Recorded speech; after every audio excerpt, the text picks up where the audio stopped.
There's certainly no shortage of photographers in today's market. Almost everyone on the planet has a smartphone in their pocket, ready to capture the moment with unprecedented speed and quality. How can a photographer compete with the iPhone? Perhaps we should concern ourselves less with the competition and more with the photographic goals and style. After all, what makes you you? And how do you articulate your thoughts and opinions? Photography is the ultimate form of expression.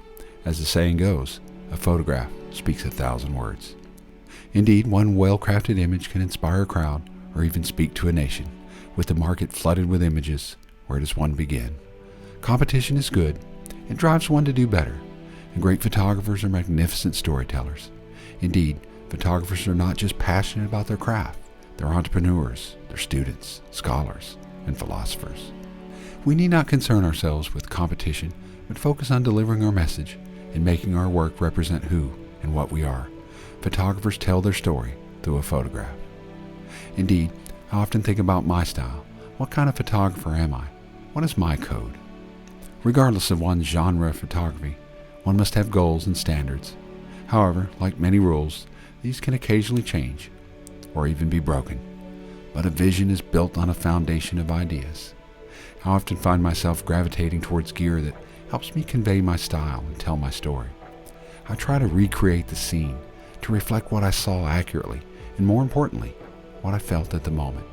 As Ansel Adams said, a great photograph is one that fully expresses what one feels, in the deepest sense, about what is being photographed. Ultimately, I envision the image hanging on a wall in large print, under pleasing light, speaking 1,000 words to the viewer.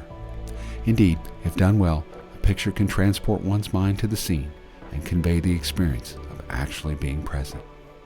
I tend to shy away from heavy post-processing. Rather than replacing a sky in Photoshop, I repeatedly return to the scene until the composition aligns with my vision. I remove distracting elements when possible, or return later until the scene meets my expectations.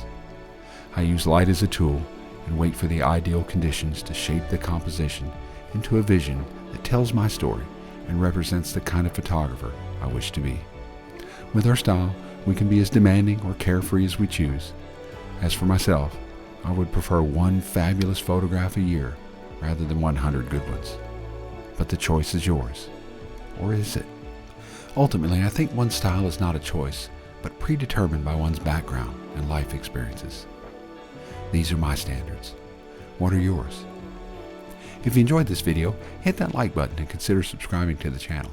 Also, you may like my video, Being Present in the Moment, how landscape photography helps train the brain, and one item that will significantly improve your landscape photography. I'll leave links to the videos in the description. As always, if I don't see you down the road, maybe I'll see you on the trail.